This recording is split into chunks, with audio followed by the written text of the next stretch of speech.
So thanks for your kind introduction. Then thank you for having me here. And thank you all for coming this early morning, or I guess for you, late afternoon. And yeah, I'm going to talk about by the book analysis, which is a new algorithm frame analysis framework. And as William just said, this is going to appear at Stock this year. So okay, why doesn't this work anymore? Okay, looks like this.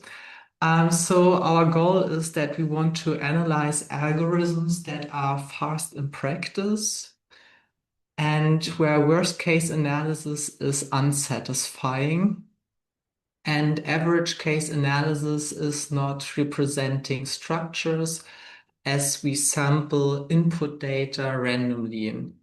And so inherent structures and data might not be represented.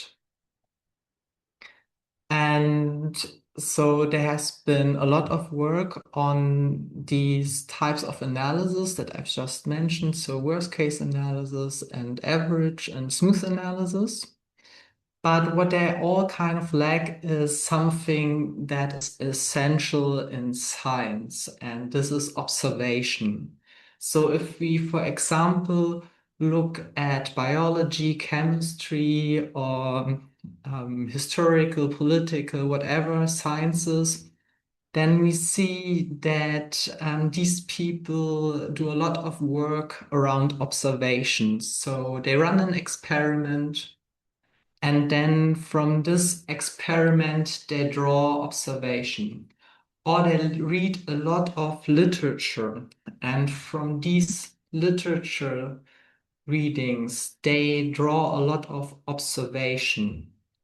And then from this observation, they start to make their fundament for their work. And we tried to catch this line of science and incorporate it in a new algorithm analysis framework. And as next, I want to present you how this works. So we call it a by the book analysis exactly due to the fact that we want to do it by the book. And just as mentioned, we want to run experiments on data sets. We studied a lot of literature.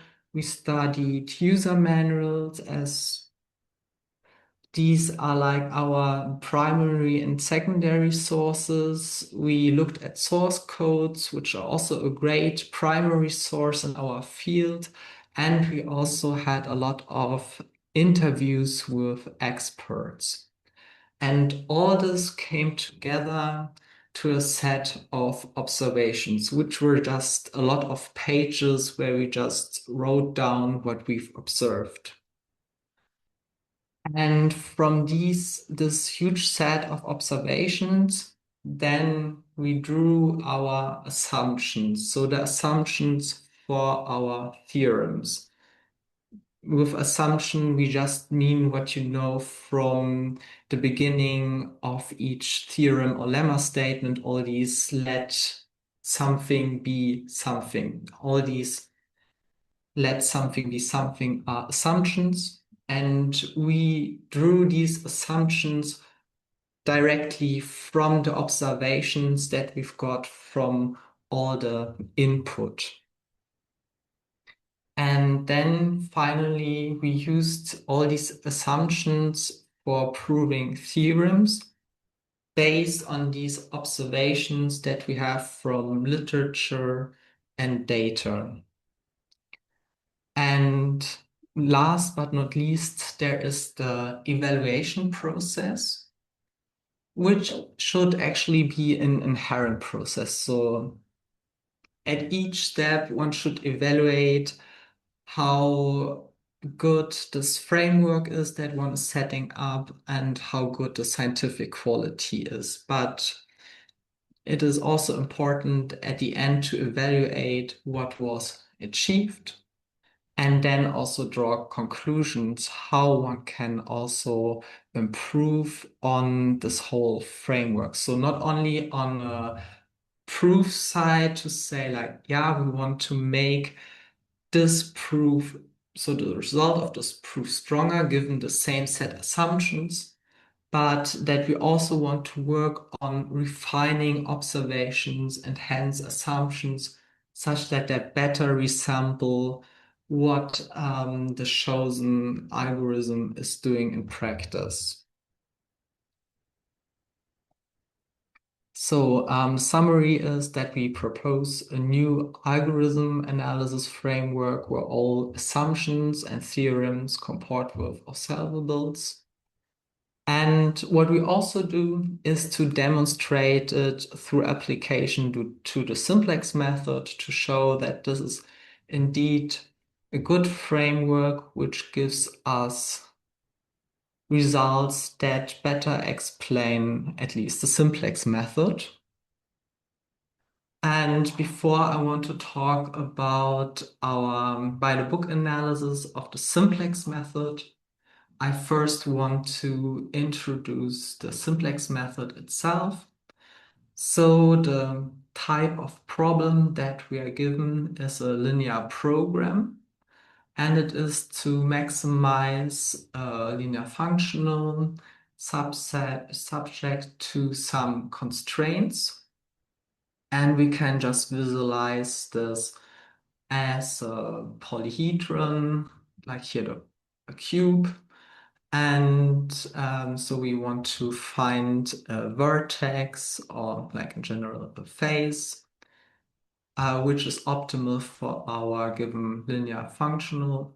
And what we also assume is just without loss of generality, scaling assumption that the rows of the constraint matrix all have Euclidean norm 2.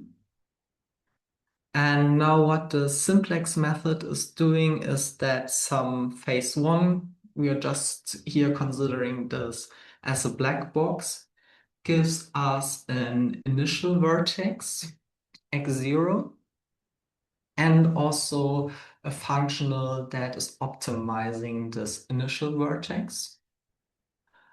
And now we look at the neighboring vertices with non-negative reduced costs. And among these, a pivot rule is gonna choose one. And then we repeat and look at the next vertices with non-negative reduced costs from this new vertex. And the pivot rule again decides for one of them, and again until we are optimal. And then the simplex method outputs a feasible and optimal vertex solution, which is also something very special or quite special about the simplex method, that we get a vertex solution. So, and we know the simplex method since 1947. The first linear programs solved with the simplex method were solved in 1948. And here we have this nice picture of when computers were human, mostly women, or disabled or people of color. And also back in this time when these people ran the computations, one thing was known that the simplex method was fast. And this is something that we still observe. So this was not something that was just inherent to the kind of input data that people used back then, but this is something that we've been observing throughout. So since this is a long-standing rule, people wanted to know if we can somehow explain this phenomenon. And so in the 70s, so 1972, people showed the first exponential lower bounds on the running time under worst case assumptions. But yeah, these exponential lower bounds are far away from the linear runtime that we usually observe. And so people showed polynomial upper bounds on the running time under probabilistic assumptions. So as I already mentioned, there was, especially in the 70s and 80s, a lot of average case analysis. And then from the 2000s, a long line of smooth analysis papers where Sophie and I also last year at Fox had like the optimal complexity result for the simplex method. But at the end, there are few actionable insights from all these analyses. So now probabilistic assumptions show polynomial runtimes, but the algorithm that we look at not really represents how the algorithm is implemented in practice. And on the other hand, we lack an understanding of the structure of input data. And now the question is, since we want to draw our analysis from observations, so the question is, what do we observe for the simplex method? And so the first thing that one observes is that mathematicians love to draw polyhedra. They love to draw these little pictures, but this whole geometry does not exist for computers. So what computers see is numerical linear algebra. What they have is tolerances, bound shifting, bound perturbations, and ratio tests. And in red, I've marked 3 points that we're going to talk about in our by the book analysis, and the white things are still open for future research. And we also think that it is quite important to analyze them as well, as they're important parts of every simplex method implementation.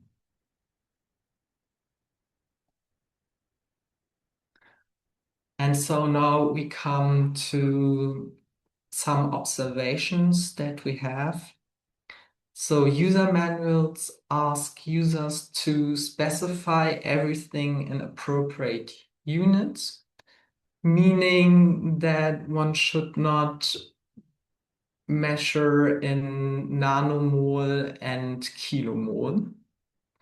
It is better to have everything in the same unit such that then the numbers also have a similar scale. And this also has implications on all the bullet points that come below. One should certify that for all bases, the condition number is at most 10 to the 10, which is quite desirable. So this can follow from good scaling, but then there are also some techniques to do some condition number repair. Then entries should be in entries of the constraint matrix should be in a small range, which can, for example, also be accomplished by well specifying stuff in appropriate units. And then we want to make sure that the maximal objective value is bounded for the optimal solution. And the scale for us in which like all our calculations scale is the mean width. And in the next slides, I want to talk about the mean width a little bit. So for a convex body K, the mean width is the expected maximal distance between 2 points in K for a uniform randomly sampled vector theta from the unit sphere. And so there are some well-known facts about this measure. And one of them is that if one convex body is contained in another, then its mean width is smaller than the one of the containing convex body. And that we also asymptotically know the mean width of any like bounded convex body.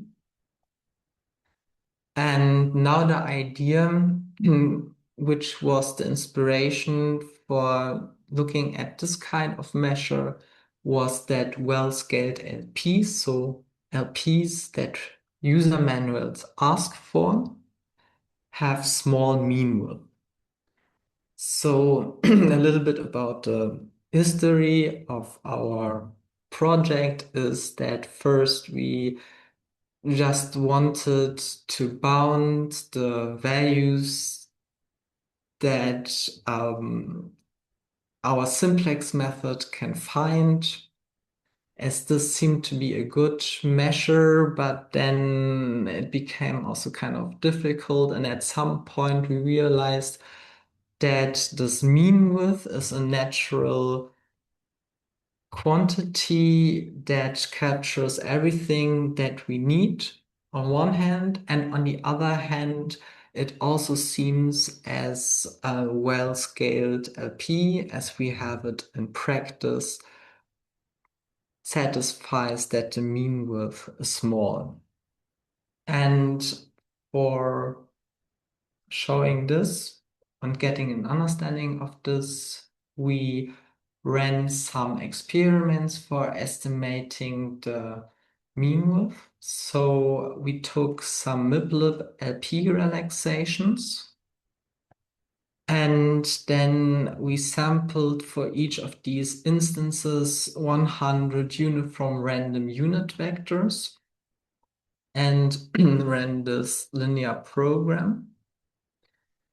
And then here we have a list of how many LPs were in the specific range, and we see that most of the LPs have a mean width which is upper bounded by 10 to the 4. So what this table says is that we have 46 LPs which have a mean width in 10 to the minus 1 to 10 to the 1, 65th in 10 to the 1 to 10 to the 2, and so on. So we can see that most of the MIPLAB LPs that we have picked have a small mean width. So one part is our scaling. So our scale invariance is the mean width. But on the other hand, all these things promise us to output a solution which is optimal and feasible up to a tolerance. And so in the next slides, I want to explain what a tolerance is. So IEEE precision,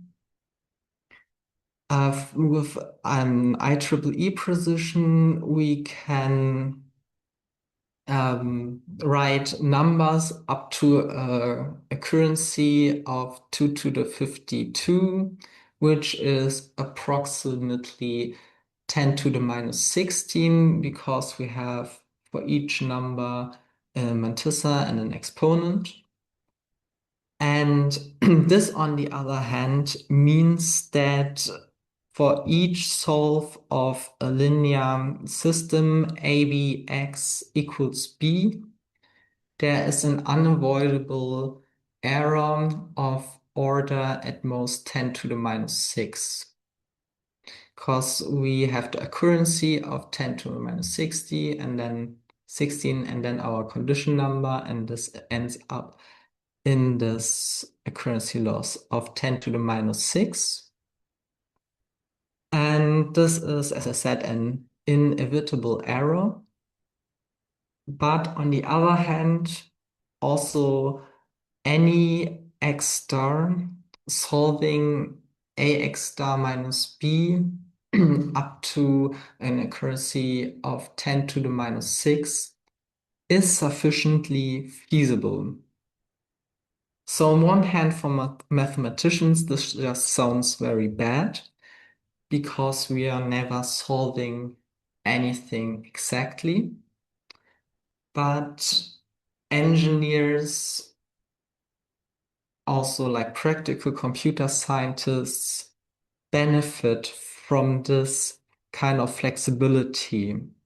So during the process, we learn to think of this as flexibility for our computations, and also saw that in practice, this flexibility is also used by introducing tolerances. And these tolerances are unavoidable because they stem from this inherent error. They're accepted and they're also useful. So we have two types of tolerances, the optimality tolerance and the feasibility tolerance, where we can also think of the optimality tolerance as the dual feasibility tolerance.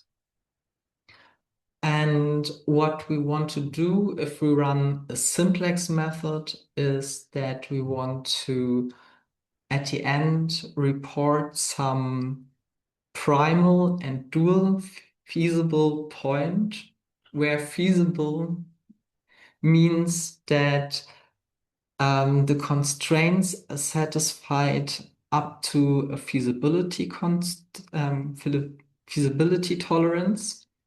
and the bounds are also satisfied up to this tolerance. And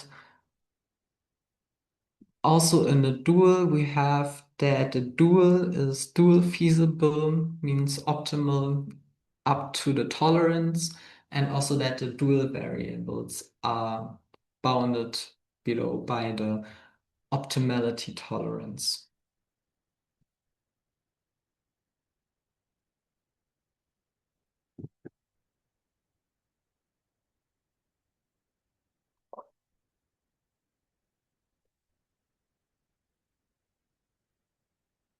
So, and now software is exploiting this phenomenon.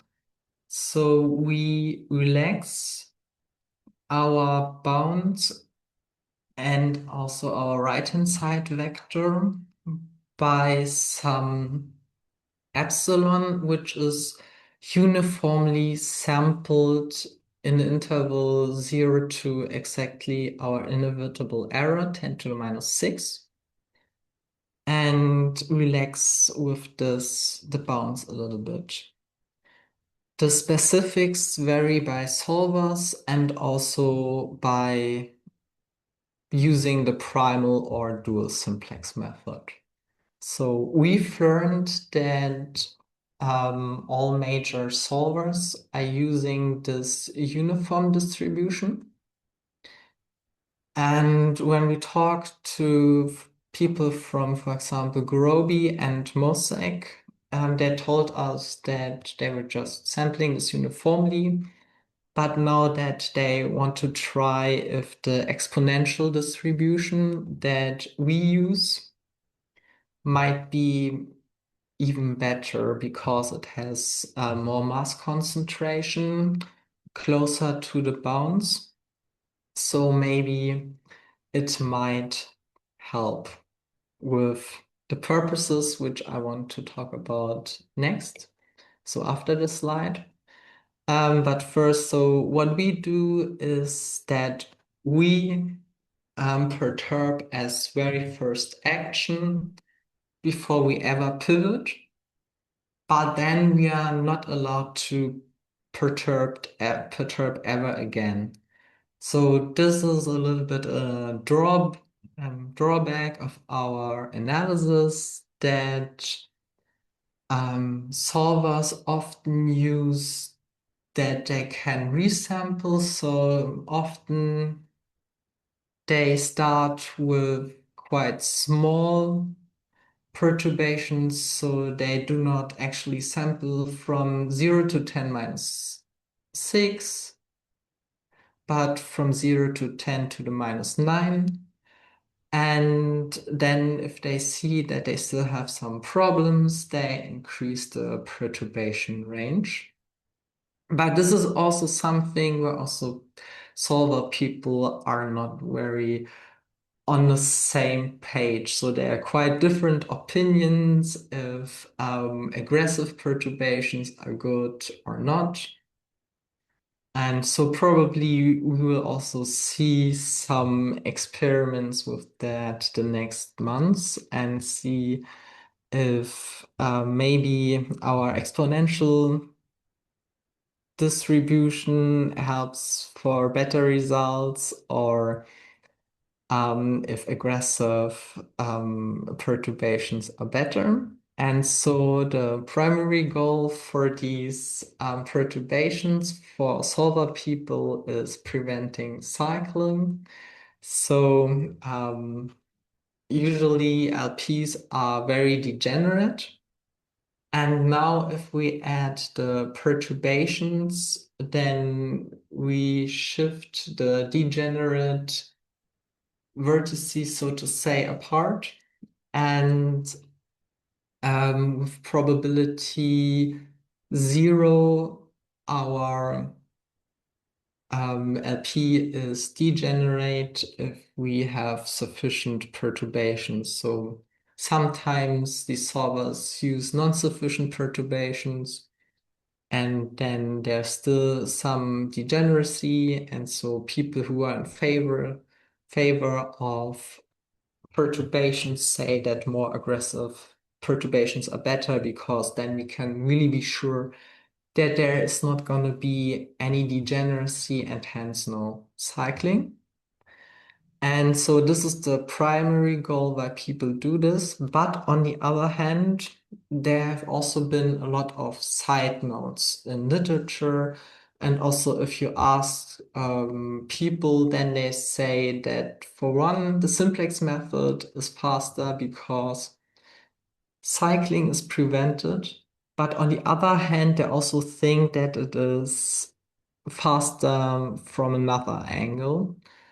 And so what we do in our Bible book analysis is also to have the first analysis why these bound perturbations, apart from preventing cycling, really have a positive impact on the running time of the simplex method in practice. And so our result is that there is a simplex method with bound and right-hand side perturbations that solves a linear program using at most d to the 1.5 log n plus d times square root of the following steps in expectation. So what we see in the square root is our mean width. So our bound has a quadratic square root dependence on the mean width. Then we see our tolerances, so the feasibility tolerance and the optimality tolerance. Our bound also scales with the condition number.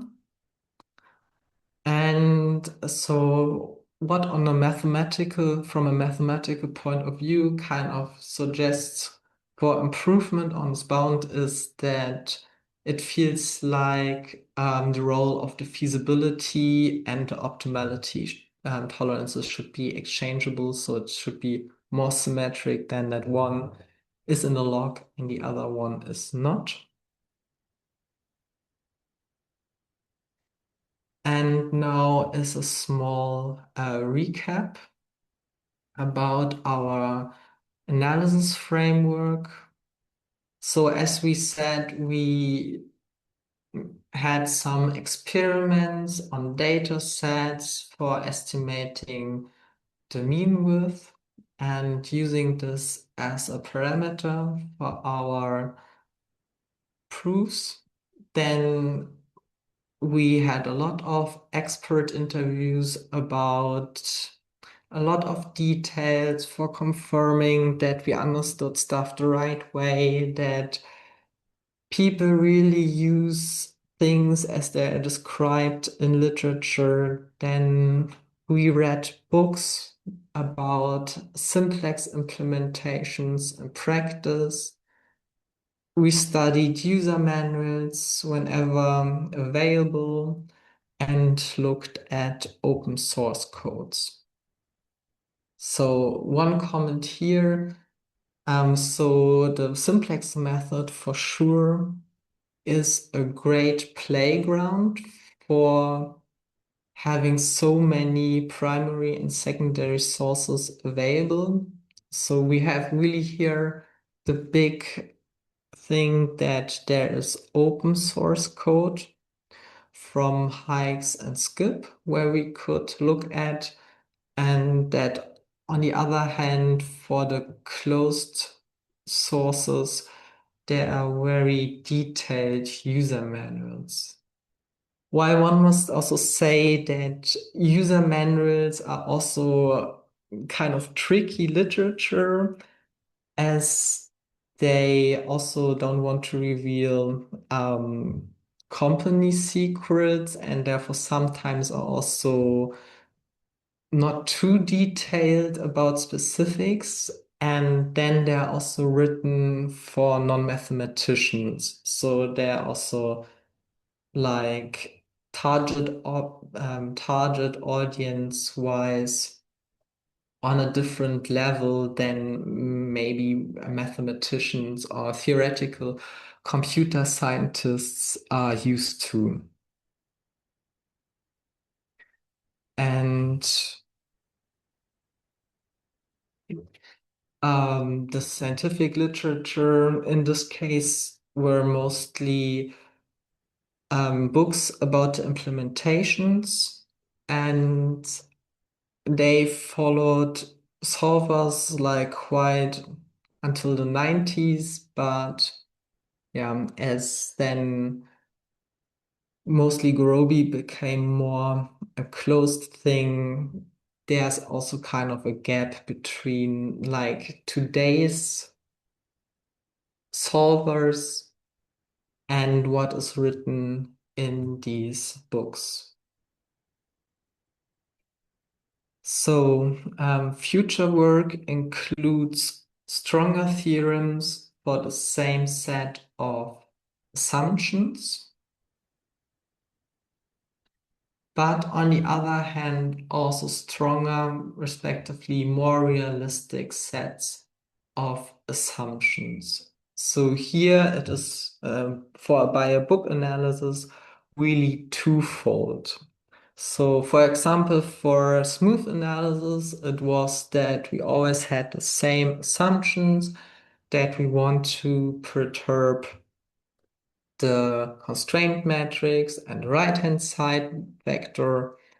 And then under this set of assumptions, each of the smooth analysis paper was proving stronger theorems. But now, as these assumptions are also a big part of the work and also under permanent evaluation, it is also a part of the work to refine these assumptions for finding a set which better models what is happening in real world solvers. But then one is also kind of limited with the analysis abilities that one has. Yeah, another point of future work is better designed experiments and so on. And so the next action points are for us, so for the simplex method, analyzing pivot rules that are indeed used in practice. So the pivot rule that we use for our analyses is the shadow vertex pivot rule. And exactly this type of pivot rule is not implemented in practice. So mostly dual steepest edge or approximate dual steepest edge is implemented, and it would be a good improvement if we would actually analyze this pivot rule. Then I guess a question that I've already raised is if automatic scaling improves the mean width, and in general to have more experiments on the relation between scaling and the mean width, but also to have more theoretical background around this question.